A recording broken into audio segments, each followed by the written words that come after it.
All right, blocks 1, block 2, block 3, boom. There you go, see I'm in here. You know how you guillotine, see I'm under your chin? Uh-huh. This is this way. This is like a face. This is called a grab it. Okay. So see how I have your chin, Uh-huh. and now I'm here? That's a compression lock as well. Okay. See, I'm up, so I'm covering my head, but I'm not so high that I'm giving you my body either. Okay. Right? Like I go for a throw on you, Yeah. right? And I go for like this one particularly, Okay. right? If I don't get it right and get high, and I go more traditional, I hit this knee, I'll blow your knee out. Yeah. Feel that? Yeah, I can feel that. People drill a couple of times. What's the first thing I do? You just grab one. Grab somebody, use them as a shield. Yeah. Right? Because the whole time I'm doing this to you, moving you around, right? Throwing you, getting you into different positions and keeping you in front of your frame, that's wearing you out too, right? And it's harder for you to get hit. Think about it this way. If we were doing like FMA and stuff, right? If I'm here, see how I can get my knife right here? Mm-hmm. That's a stab. Right. And all I'm trying to do is just hit you with those 2 knuckles basically and hang right here. Okay. You know what I mean? So it's the same thing in Muay Thai, it's the same thing in MMA. It's just, all I gotta do is draw this way. In the armor. Okay. It just so happens that those are also the most efficient ways to kill somebody. It's really weird, I know. But anywhere the body intersects, there's something really important there. Okay. But also, you can hit that 3. I cover, right? You're open to the inside. So that's why you go here, boom, boom, right? Now in the streets, pinning that arm here, right? See what I mean? Mm-hmm. I'm still pinning your arm. I can still draw this. Mm-hmm. It's a live blade, so I won't. But see, I can still draw this and still get you from here. Okay. Right? And now I've got both your arms controlled. Okay. See this? Yeah. Now we're here. Now, even if I got something in my eyes, right? Yeah. As soon as I get this, right? Uh-huh. I know right where you're at. Boom, boom, boom. Okay, right? okay. So then we practice our uppercuts. So we learn our 1s and 2s because that's good due diligence. You have to know your jab cross, right? So if you give me the jab cross, and you're just gonna give me a hook. Right? There's my entry. Okay, okay. Okay? Now, that's more of the self-defense point, right? So if we do a street style, just throw me the 1, 2, 3. Okay, okay. Right? There's the sport side. It's just a little bit. What was your question? I was like,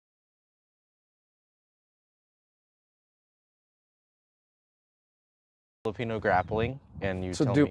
Dumog. Yeah, Dumog. Like, how would that, like, if somebody was going to, like, a competition setting with that as a background, like, would there have to be, like, any kind of adjustments, any advantages they would have? Like, if they wanted to do, like, The ADCC? only thing I can see is that they'd probably have to compete as, like, a black or a brown belt. Okay. Because the focus on the submissions slightly differs. Like, there's a lot more twisting locks and a lot more leg locks. And those aren't necessarily legal in most Brazilian Jiu-Jitsu competitions until you're like a brown or black belt level. Okay. Right? And then most competitions completely get rid of wrist locks, small joint manipulations. So that's the main difference is you'd have to get rid of your small joint manipulations, you just don't use those. Okay. And then you'd have to compete it that way, so because like, we're not gonna do it on here right now because it's cold and I just don't feel like getting on this concrete yet. But there's a lot of like twisting, ankle locks, leg locks, knee bars, stuff like that. Okay. And they don't allow that in most BJJ competitions from what I know. Yeah. I've seen like ONE FC. Have you seen any of those grappling matches? Or ONE like, FC, Yeah. I don't Like- really follow too much grappling. Oh, grappling? Okay. It seems like there's a lot more, just like of like no-gi. I'm seeing a lot of guys. Well, yeah, getting I know those that there's kinda leg some. locks. I know that there's some different rule set competitions, like big competitions and things, but most of those I think are like once a year or something. Okay. They're like a meet. They're more like a meetup. But I mean, like your basic, most regional ones and stuff, like all the ones you're gonna find around here. Yeah. They're not gonna let you do twisting leg locks. No like spine locks. Probably not even compression. A lot of compression Well, what's locks. compression? That sounds horrifying. The compression lock. What's that? So Okay. I won't make you do it fully, but feel the difference, right? Like, push here, right? I'm gonna push this way in. Oh, okay. That's a compression lock, right? So for instance, if I have you here, right, and I come this way, and I come up, I'm compressing the neck. Yeah. Okay. See what I'm saying? That makes sense. Yeah. Never heard of that. That's gnarly. Yeah. I could make you sit on your. I could make you go down, but Okay. I won't. Okay. But yeah, you push down on somebody's head. Okay. Like if you get above them, if I get their back or something, I can push on their head. And all I'm doing is I'm pushing here. I'm pushing your chin into here, so I extend this a bunch. Oh, okay. Is all I'm really doing, and it's a compression lock. Let's see. That's fascinating. There's not really a BJJ move for it, but another close catch wrestling one is this one. You know how you guillotine? See, I'm under your chin. This is this way. This is like a face This lock. is called a grab it. Okay. So see how I have your chin, and now I'm here. That's a compression lock as well. Okay. Hard part is, you get too excited, I'll break your fucking neck. Yeah. Okay, that Right? makes sense. So that's why they outlaw that. Yeah. No slams, for instance. No slams. One of the first things I'll do when I take you down is try and put you on your head. Okay. Right? Or get you on your head or face, right? Okay. You're not supposed to slam. Like, if you get on top of me, right, or on my back, or something, and I go into jump and I land down, or have you in the arm and I pick you up, put you down, perfectly suitable in our field of things, but not in most competitions. Okay. Head trauma, too much head trauma. Yeah, dude, That's why gnarly. a lot of wrestling competitions, until you get to like college and stuff, they don't do suplexes either, because you're gonna land on the back of your head. Yeah. You know what I mean? It's dangerous. If you don't do it right, you can hurt. Just like in judo, they either make you, for competition, make you do moves a certain way, or outlaw certain moves until you're a certain level. Because I didn't know judo did that. Yeah. Okay. Oh, yeah. Because so, for instance, right, I go for a throw on you, right? And I go for like this one particularly, right? If I don't get it right and get high, and I go more traditional, I hit this knee, I'll blow your knee out. Yeah. Feel that? Yeah, I can feel that. See that? So that's why to do it, to modify it, I have to come this way. Okay. Makes sense? It does make sense. Yeah. I didn't know that they would just keep it planted and they would like kind of bend. Well, in That's the traditional manner, so everybody forgets that your traditional jiu-jitsu, your judo, all that stuff, it does come back from the days of the samurai. Yeah. Like a lot of these arts, they come back from actual warfare and weapons fighting. The whole idea was for me to get you on the ground, get you on your back so I could draw a blade and kill you. Right. That was the whole idea of the traditional, like, the origins of judo. Judo is actually probably the oldest martial art from Japan. Okay. Everything else kind of adapts from judo mixed with other things. Okay. So, yeah. Okay. It's actually, then karate's where we get the belt system from. Did judo not initially have a belt system? Not initially, I don't think, no. Okay. And then if I remember right, there's still like a rule about like old school judo, you can't teach it for profit. Yeah, like the old traditionalists, they won't teach it for profit. They only teach it for like, that's why you'll see it at like colleges and stuff. Okay. And judo's similar. But the whole idea was to be able to grab, manipulate, take you down, and once you're on the ground, kind of like a turtle, shell, back on the floor, you're vulnerable. And then the idea is the same in European armored combat. Yeah. So. Yeah, wasn't most of that stuff like daggers? Didn't that like have the most? So you would have a dagger. The swords, the axes, all that stuff was to impart damage. Hopefully, I can hit you hard enough to take you out of the fight. If there's anybody without armor, obviously, hopefully you can cut them in half. All that type of stuff. Yeah. But once it came armor to armor, a lot of the time it would end up where you're. Have you ever watched any of the modern armored combat? Never one-on-one. Yeah, you should check some of that out. There's one-on-one, there's multiple on each other, 5-on-5 and stuff. I've seen the group ones where they have like the axe things and they're just no. Check out well, it's I believe it's AMMA. Yeah, is and I think they do a lot in Europe. What does the A stand for? Armored. Armored. Okay. Armored mixed martial arts. Okay. Right? So they get in there full armor, shields, They have shield, sword, and then go at it. And by the end, you'll notice a lot of the time they end up tangled up. Okay. Right? And it ends up going to the ground. Okay. And things like that. Well, all that's humans haven't evolved that much since the 1200s, 1300s. You know what I mean?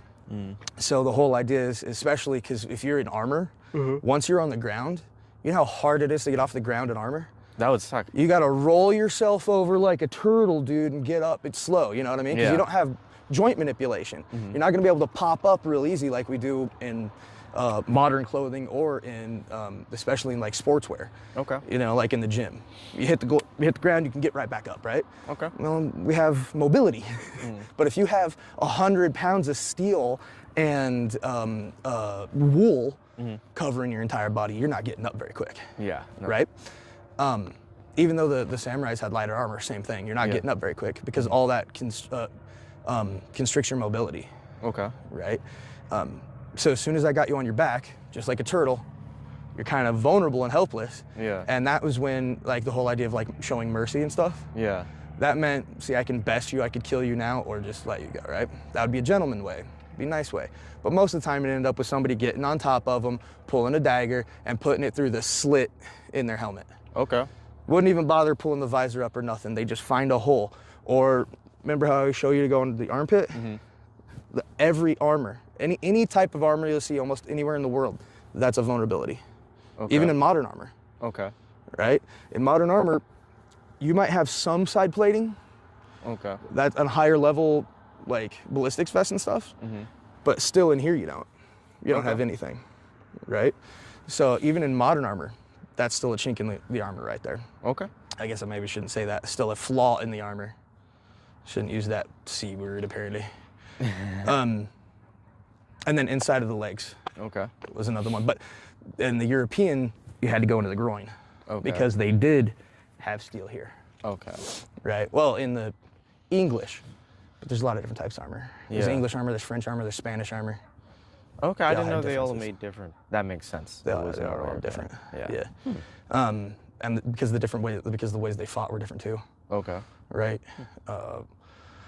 Like in the 1400s, when the Spanish went to the Philippines, their traditional basic setup for armor was, I think they call it a cuirass, was basically just a big hunk of metal that went over, basically gave you an iron beer belly. Yeah. Right? And then maybe a piece on the back. Yeah. But there wasn't really much more than just like thick leather on the sides. Okay. They had a small, I can't remember the name of it, but there was like a cuff that kind of ran over top of the shoulder for a deflector, but it didn't cover the actual arm. Okay. And then right here was, again, just nothing but thick leather. So in here, vulnerable. And then on the lower half, all they wore was just some thick leather, and that was it for mobility.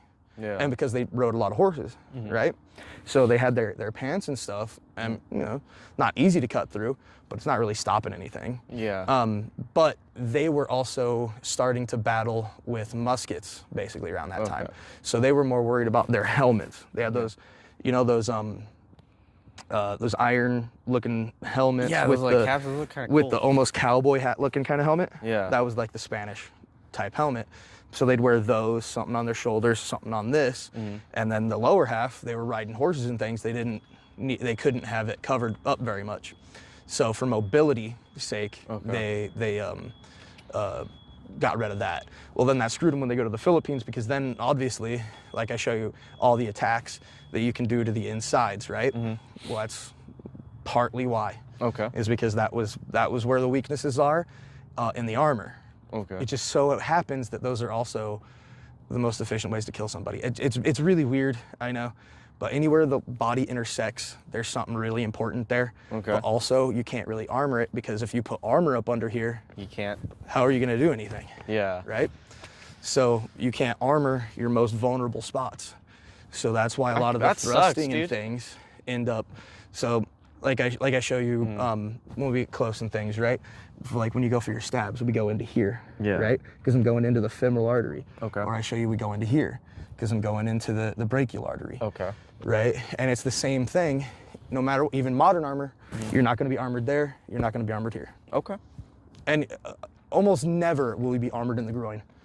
Yeah, that wouldn't be comfortable. So that's why a lot of the time, like old, again, like I say, the old armor way, if I got you down and you were in armor, but the mask was too difficult to open, or my dagger was too big to fit through a slit, you'd transition and you'd just stab them up the groin. pelvic bowl is actually what you're hitting right there.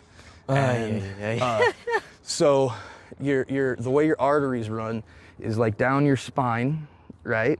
And then down your legs. That's where your femoral artery goes, right? Okay. So if you hit between the pelvic bowl, essentially you're trying to aim for around where your femoral splits off and goes down your leg. It's massive bleed out. Yeah. In modern times, I like to call it a bit of a Gaddafiing. Muammar Gaddafi. You can look that up on your own time. All right.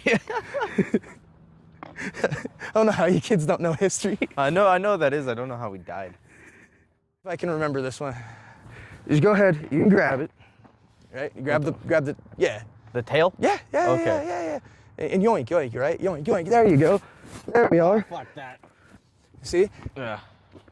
That's my beef with like MMA and stuff is like, why can't I pull your hair? Yeah. What's wrong with that? If you get a hold of my hair, I need to know how to do something about that. Yeah. Right? The other thing is, if we're fighting here, right? We're in this way and you go to grab my hair here, you know what? I at least know where that hand's at now. Yeah. You know what I'm saying? The only time it really gives you that much of an advantage is like, come this way. There you go. So remember how I was showing you how I can use your hat against you? Yeah. Well, I'd do that same thing if we came in close, right? See how I'm pulling it up? Yeah. That's the only real time it'll give you too much of an advantage.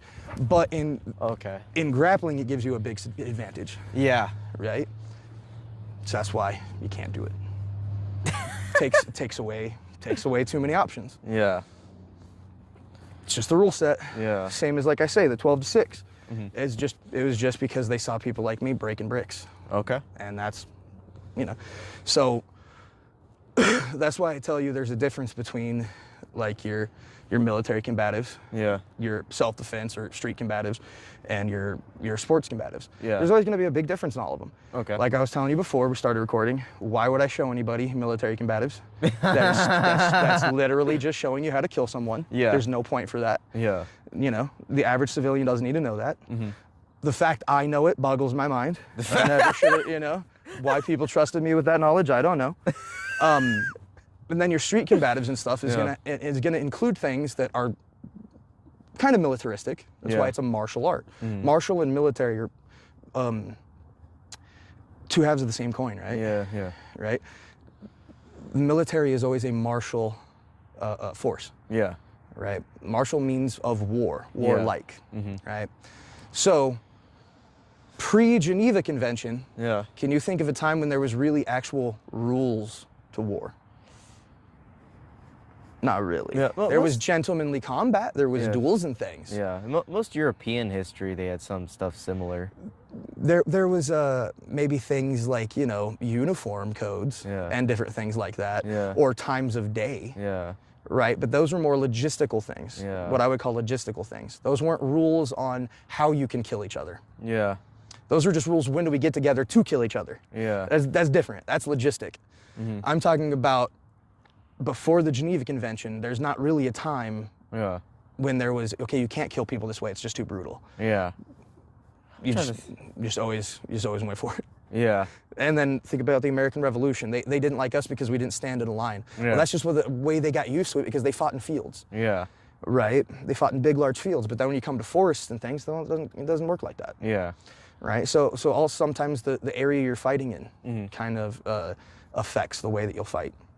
And that's where the street combative part comes in, is because that's your all around, you're more practical. Yeah. Right? Because I don't need to teach you how to sneak up on somebody and kill them. I don't necessarily even need to teach you the most accurate places to hurt somebody to kill them. Not for an average person. Yeah. Right? And then sport combat, we got to take all that away, plus any of the, because I'll show you how to intentionally break things, right? Yeah. I'll show you small joint manipulations. Yeah. And things like that. Well, you got to take that out for MMA, because I can't intentionally break you. That's not respectful. That's not nice. That's not a competitor spirit, right? That's not gentlemanly. So you take the rules out, and to put rules into combat is nice, and that's what creates a sport.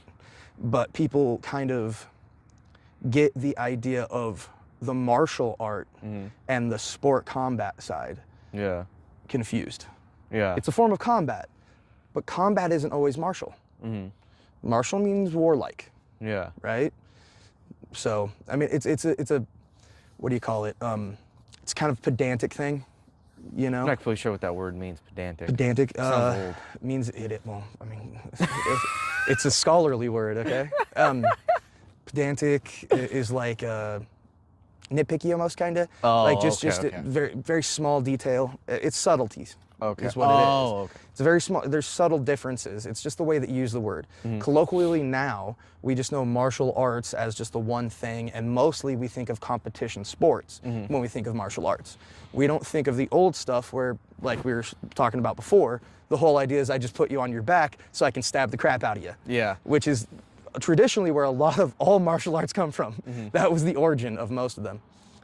Even Muay Thai has some really old Muay Thai. I know a dude that lived in Thailand for a while to train with this guy. They have their own sword arts for Muay Thai too. I can't remember what it's called though. Starts with a K. I know that. I'll have to look it up and I'll send it to you. But yeah, that'd be interesting to know. it's interesting because they do a lot of double sword. It's pretty cool. Okay. It's interesting. Yeah. I feel like it was inspired a lot more by like Indian martial arts. Okay. Have you ever looked up Kalari Payut? I haven't looked up most anything. From Okay, India, that's man. one of the like oldest ones that we know of. Okay. They were kind of the ones that started like having a gym that you worked out at together collectively, not just beating each other up to get better. So panantukan. Yeah. Right? You've asked me about that. I've told you some stuff. This is kind of how I get you started on it. Okay. And I'll show you the difference between like the street style, right? The more self-defense part of it, and then the sports combat. So we'll just start with sports combat since that's kind of the action part, right? So we know we keep our hands up. Now the other thing that you need to get used to is to keep that up, dude. So see how even though my hands are up in front of my face, I still have that shoulder up here, right? Because what's leading is this side, right?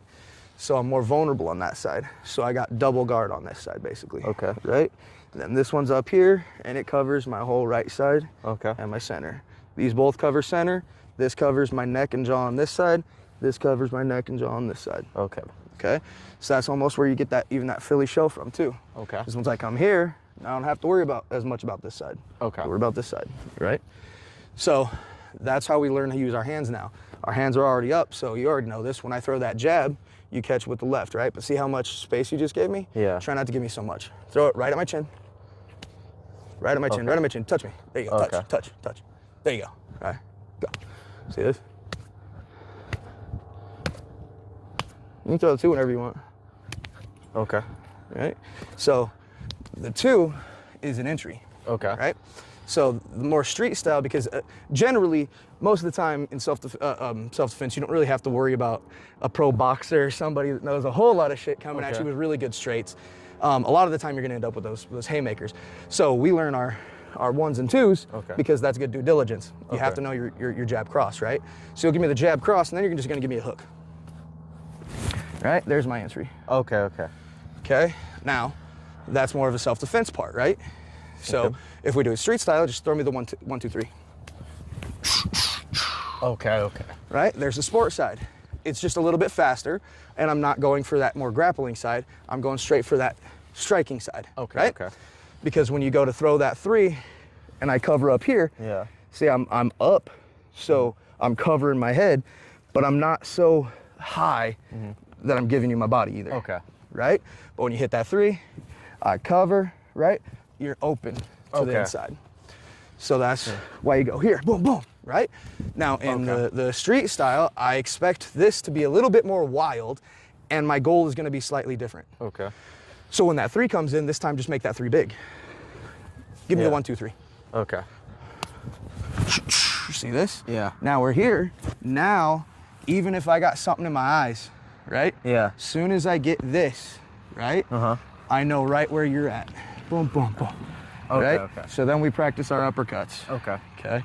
So from here, see how I'm gonna grab and I'm gonna snap that head in. To find that jaw. See what I'm saying? So again, you give me the 1, 2, 3. All right, block 1, block 2, block 3. Boom. There you go. See, I'm in here. Boom. Now, when you're gonna block it, I want you to make a fist so you're strong. and block it with your arm. Okay. Okay? Because I'm gonna come up this way. Okay. There you go. See, because when we don't have those gloves, you can't expect that padding to take it. Okay. Right? You got all this space. So I'll do it to you. So I'll give you the 1, 2, 3. 1, 2, and 3. There you go. You're gonna grab the back of my head. There you go. And then you're gonna uppercut. See this? Okay. So I'm here. I'm blocking you already here. Okay. See this? Down. Now, even if you make it up through this hole, see this? It's still like catching at the elbow. I'm still not getting punched in the chin, right? Okay. I'm blocking you already. Okay. So we block like this. Okay. Right? So I'll give you the 1, 2, 3. 1, 2, 3. Grab the head. There you go. Up. There you go. Okay. Good. Now, the next thing that you'll add in, right, is you'll give me the 1, 2, 3. Right? 1, 2, 3. Boom. Right? I'll add that uppercut. Now, see, even if you block it, that's fine. See, I'm gonna come up this way. Okay. Beside your head. Now let's move this way real quick. There we go. I come up here. Now that's where I find that knee. Okay. Right? And now see what's open? There's that shin. Okay. Again, that's a little bit more of the street combative style. Okay. Right? Because I'm getting real close. My whole goal, if we're in a self-defense thing, is to get control of you and to finish you as fast as possible. Okay. I want to try and get connected to you. For instance, we're here, you know, I don't have to worry about getting stuffed into a corner, nothing too bad.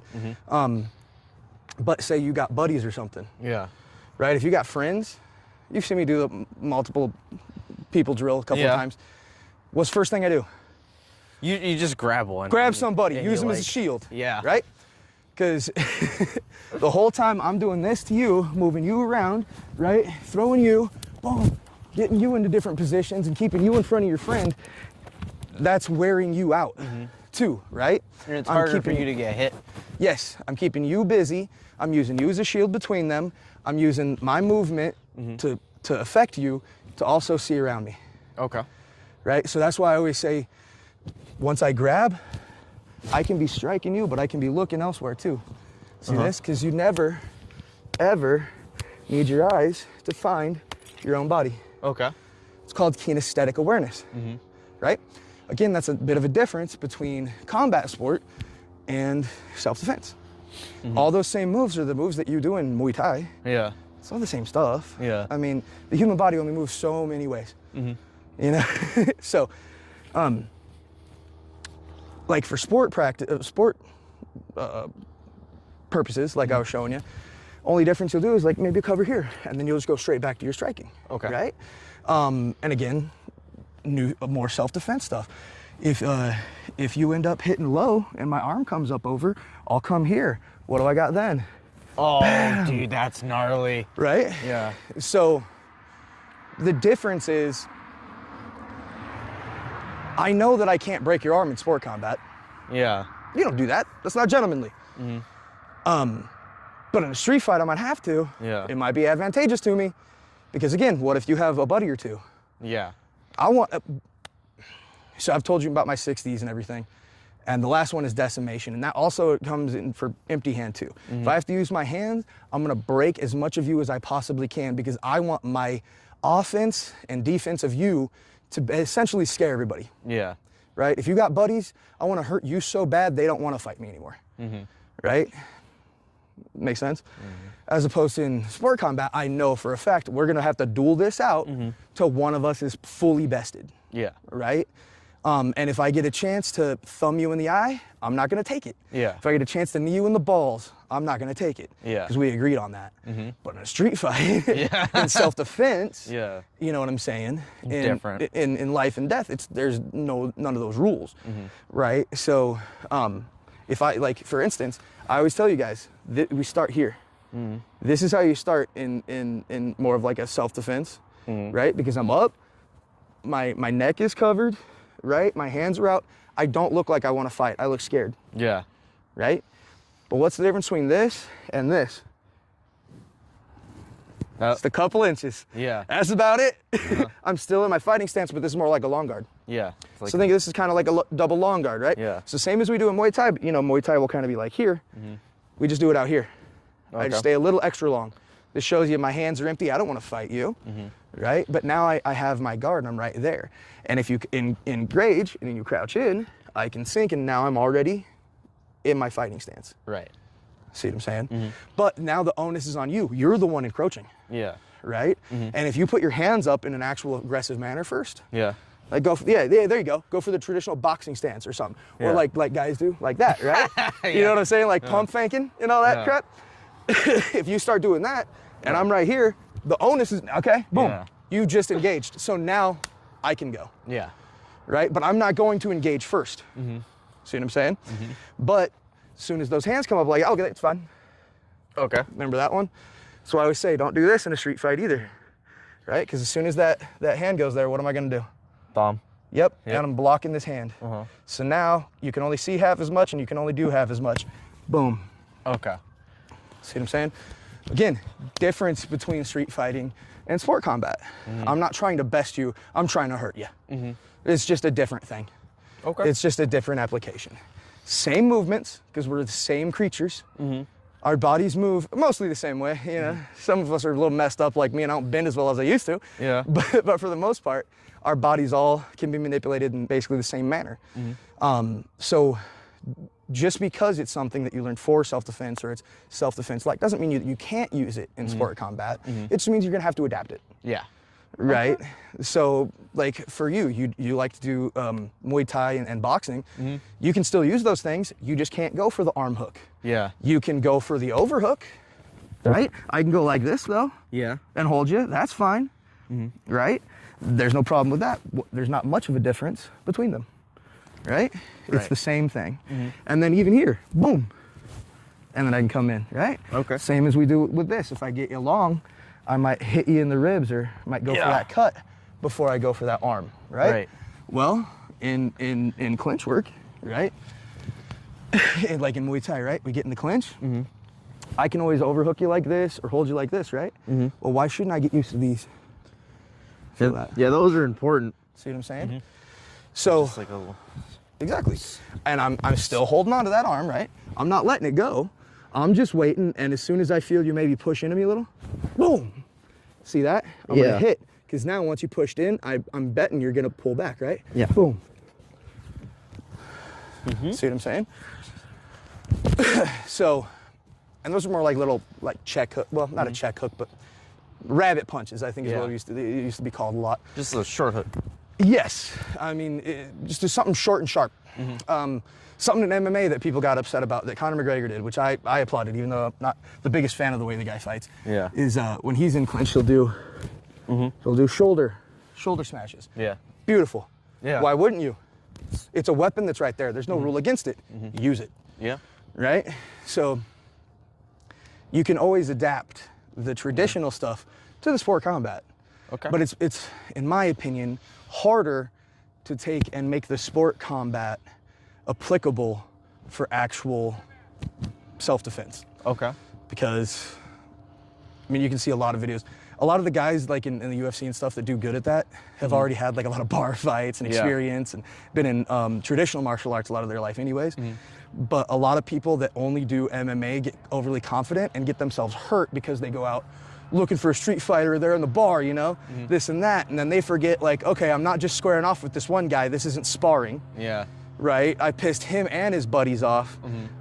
There's one, I can't remember exactly, I think it might have been in Brazil. Or it was two Brazilian brothers or something. And they're very good MMA fighters. One of them was a professional and the other one was about to turn pro. And they did the right thing. They saw this group of guys disrupting the store, making threats, bothering people. So they told them, you know, piss off, all that. And they went outside with them. Well, the two brothers squared off one-on-one with these two guys. Yeah. Totally forgot about the third guy. Third guy goes over to his buddy's truck, finds a 4-foot 2x4, and breaks it over the one guy's head, kills him. Ay. Right? Yeah. They were doing great. They were beating the piss out of those other two dudes. But they forgot about that dude with the board. Right? So there's a big difference. Yeah. Big difference, right? The reason that things like combat sports are things that are encouraged for police and military is because it's the easiest, most accessible version for them to learn. And also, you're gonna have buddies. Yeah. You don't necessarily need to worry. If I get you on the ground and I have more buddies behind me than you do, I don't need to worry about rolling around on the ground with you for the most part. Yeah. Right? Because I don't have to worry about your buddies so much. Right? Obviously, things are kind of changing in this country, so I'm sure a lot of the time police feel differently. But most of the time, if a cop is wrestling with an individual, a lot of the time they know the average civilian is probably going to help them or at least leave them alone. Yeah. Most of the time, in most of the country, right? But if you're fighting somebody at a bar and you get down on top of them and you're holding, even if you're just telling them to calm down, what happens about their one buddy that comes over and boots you straight in the face? Yeah. Right? That could be death. Yeah. You see what I'm saying? So there's a difference between sport combat and real combat. One is martial, the other is well, sport. You know, it's a gentleman's agreement to agree to a rule set and try and best each other at it. Yeah. The average, whatever, if somebody comes up and just starts shoving you and pulls a blade or something, obviously they have not agreed to a gentleman's rule set. Yeah. So why should I limit myself to said gentleman's rule set? Right. See what I'm saying? Fight fire with fire kind of deal. Yeah. I'd rather have the bigger blowtorch. You know what I mean? Yeah. You know, like I always say, tools. I'm a mechanic as well. I'd rather have the tool. You see my truck.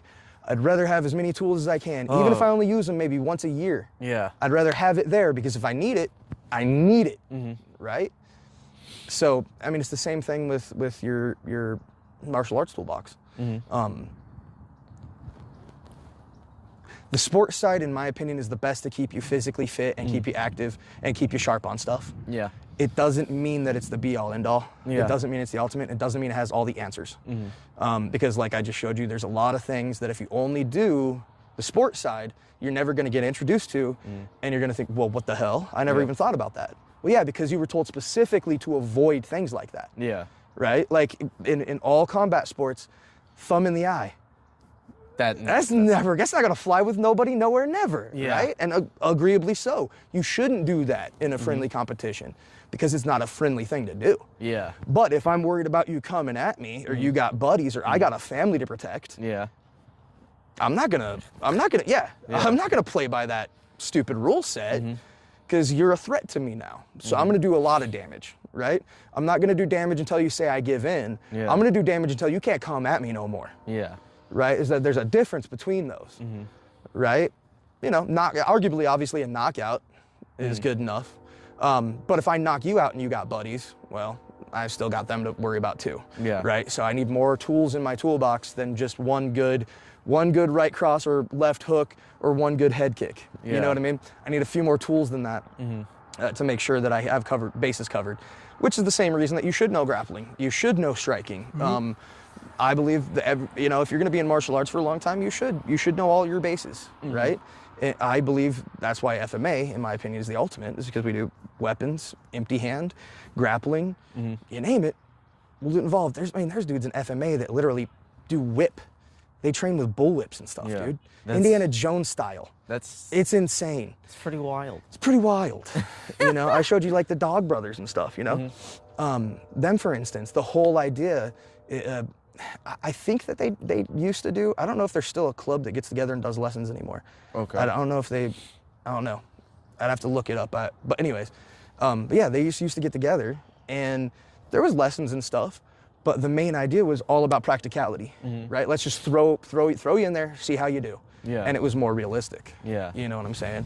Because you're not, in reality, you get into a fight with somebody one-on-one, you don't know if they're going to pull a weapon. You don't know if they're a grappler, if they're a striker.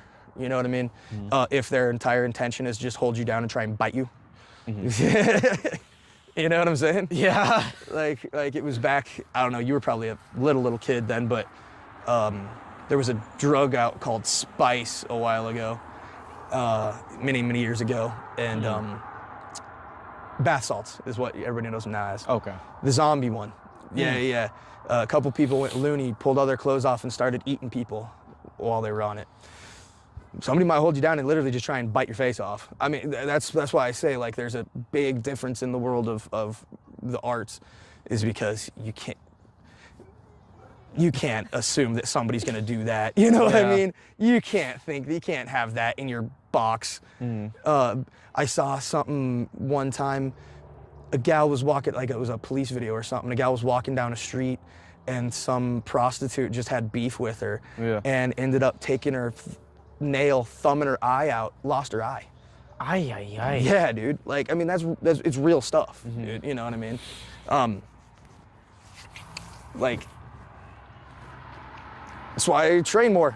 Always train more, train more things, find new ways to do things or different applications of the same thing. Like I was just showing you, like when you're in clinch, you can play with that now. You can play with getting some actual punches in, because all you're doing is you're just trying to aim for these two knuckles, man. I'm just trying to turn it in, get that sharp edge, right? Because think about it this way: if we were doing like FMA and stuff, right? If I'm here, see, I can get my knife right here. That's a stab. Right. And all I'm trying to do is just hit you with those two knuckles, basically. I'm just aiming right here. Okay. See what I mean? So it's the same thing in Muay Thai, it's the same thing in FMA. It's just, all I gotta do is draw this first. But that's why I have your arm and I get used to pinning that arm here, right? See what I mean? I'm still pinning your arm. I can still draw this. It's a live blade, so I won't. But see, I can still draw this and still get you from here. Okay. Right? And now I've got both your arms controlled and shit. Okay. See? Works in Muay Thai, works with that. The thing is, and this is what I always try to explain, I guess the easiest way to put it is, if it works in sport combat, it'll work in real combat. But what works devastatingly in real combat isn't applicable to sports combat. Okay. Right? So like that, obviously in a Muay Thai match, you can't say, hold on, let me grab my shank and get him in the kidney and declare yourself victor. That's not, right? no, that's, Exactly. But you can get them in there and you can start punching them in the kidneys until the next day they're gonna start peeing blood, and then they might give in. And that's legal. That is perfectly legal. So, so it's about the application of it, right? But if you never know something, then you'll never know how to apply it. There you go. There's some philosophical stuff. Why am I yawning so much today? I feel like an